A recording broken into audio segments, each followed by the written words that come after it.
1940년 1월 유럽 전역에 이상한 정적이 흐르고 있었습니다. 독일과 프랑스 사이에는 전쟁이 선포된 지 몇 달이 지났지만 서부 전선에서는 총성 하나 제대로 울리지 않았죠. 군인들은 참호에서 지루함에 시달렸고 신문들은 이 기묘한 상황을 가짜 전쟁이라고 불렀습니다. 하지만 이 고요함 뒤에는 엄청난 폭풍이 준비되고 있었어요. 독일은 봄 공세를 준비하며 칼을 갈고 있었고 소련은 핀란드를 무너뜨리기 위한 대규모 포격을 계획하고 있었습니다. 그리고 영국 블래칠리 파크의 한 건물에서는 전쟁의 판도를 완전히 바꿀 수 있는 작은 돌파구가 만들어지고 있었죠. 적의 암호화된 메시지를 읽을 수만 있다면 전쟁을 예측할 수 있을 텐데 문제는 그게 불가능해 보인다는 거였습니다. 에니그마라는 이름의 암호 기계는 매일 새로운 비밀번호로 변경되었고 수학적으로 거의 완벽에 가까운 보안을 자랑했거든요. 하지만 1940년 1월 셋째 주 역사가 조용히 움직이기 시작했습니다. 오늘은 가짜 전쟁의 이면에서 벌어지던 암호 전쟁과 곧 터질 폭풍의 전조들에 대한 이야기입니다.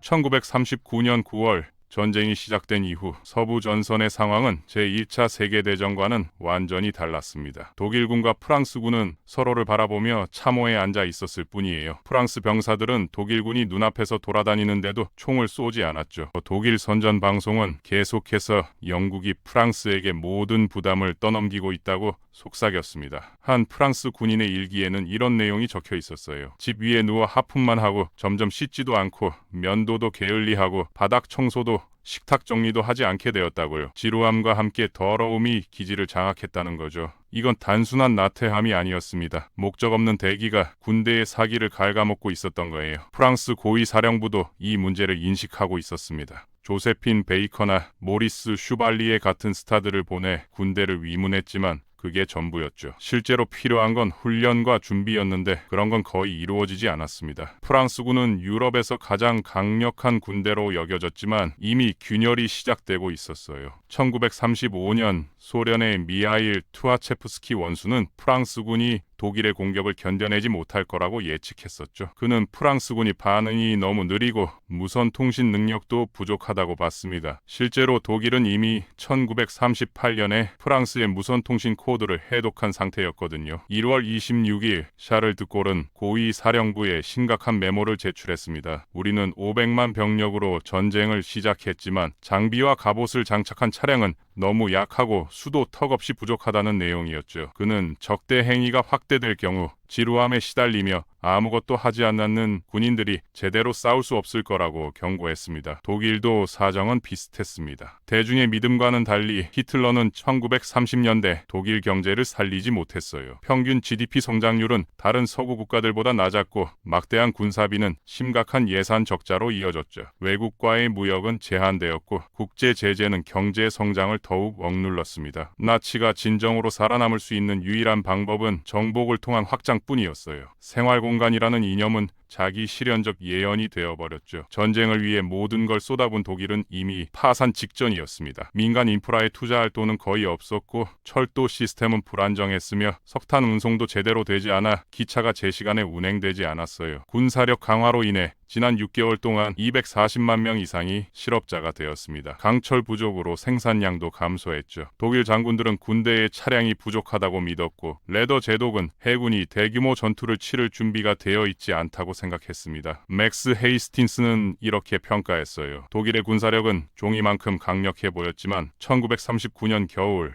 실제로는 연합군보다 약간 나은 정도였다고요. 그럼 히틀러의 가장 큰 이점은 뭐였을까요? 그건 바로 결단력이었습니다. 연합군은 나치즘에 맞서 싸우겠다고 선언했지만 실제로 피비린내 나는 전쟁을 치를 식욕은 없었거든요. 인간의 희생을 감수하면서까지 목표를 달성하려는 의지가 부족했던 거죠. 이 모든 불확실성 속에서 연합군이 진짜로 필요한 건 정보였습니다. 독일군이 언제 어디로 공격할 것인가 가끔은 운이 좋을 때도 있었어요. 몇 주 전 메넨 사건에서는 독일군 비행기가 벨기에에 추락하면서 침공 계획이 담긴 문서가 노출되기도 했죠. 독일 정보국의 오스터 대령이 가끔 정보를 흘리기도 했지만 이건 마지막 순간의 팁일 뿐이었습니다. 진짜 필요한 건 독일의 암호화된 통신을 직접 읽는 능력이었어요. 에니그마라는 이름의 암호 기계가 그 열쇠였죠. 에니그마는 아서 셰르비우스가 발명한 회전식 암호 기계였습니다. 그는 1918년 2월 제1차 세계대전이 끝나기 직전에 이 장치의 특허를 받았어요. 독일군은 1920년대부터 에니그마를 실험했고 1932년 셰르비우스가 사망한 후에도 계속 발전시켰습니다. 폴란드의 천재 수학자 마리안 레예프스키는 프랑스 스파이로부터 관련 정보를 얻어 에니그마를 해독하는 데 성공했어요. 하지만 1938년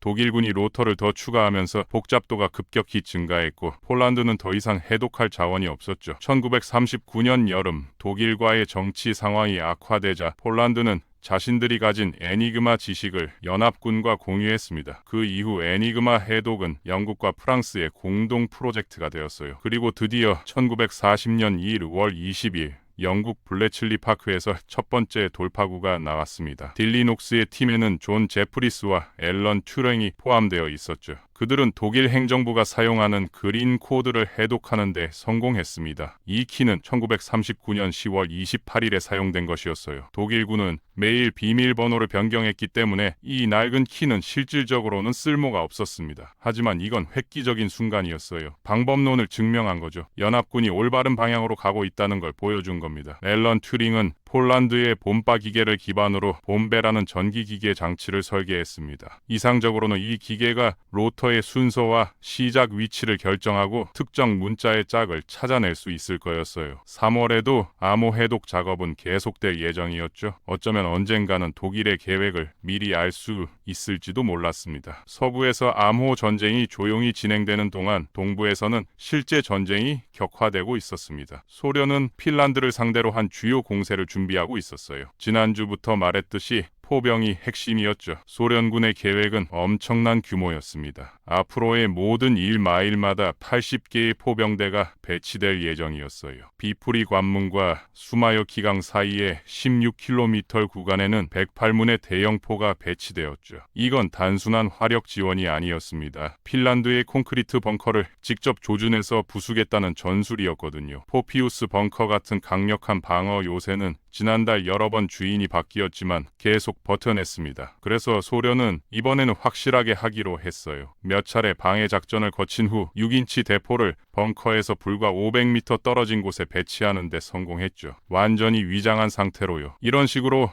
다른 여러 핀란드 요새 근처에도 대포가 배치되었습니다. 세문 티모셰코 장군이 신호를 보내면 공세가 시작될 예정이었어요. 1월 24일 비프리 관문에는 30만 발의 포탄이 준비되어 있었죠. 몇 시간 안에 이 포탄들이 쏟아지면 헬싱키에서도 소리를 들을 수 있을 거였습니다. 폭격은 다음 주에 시작될 예정이었어요. 많은 군인들이 목숨을 잃을 게 분명했죠. 하지만 이 유럽 전쟁에서 목숨을 잃는 건 군인들만이 아니었습니다. 1월 22일 폴란드에서 9월 1일 이후 사망한 민간인 수가 15,000명으로 추정되었어요. 교황 비오 12세는 바티칸 방송에서 이렇게 말했죠. 끔찍하고 용서할 수 없는 과잉이 무기력하고 집 없는 사람들에 의해 반박할 수 없는 증언으로 확립되었다고요. 같은 날 독일 제1군 참모총장인 프리드리히 미스 소장의 이야기가 들려왔습니다. 그의 장교들은 그가 SS에 의해 적절한 재판 없이 처형되었다고 믿었어요. 이건 독일군 전체의 명예를 훼손하는 일이었죠. 하지만 그의 목소리는 명령체계에서 아무 힘도 없었습니다. 전선에서 휴식을 취하는 동안에도 점령지의 삶은 급격히 변하고 있었어요. 1월 25일 한스 프랑크는 폴란드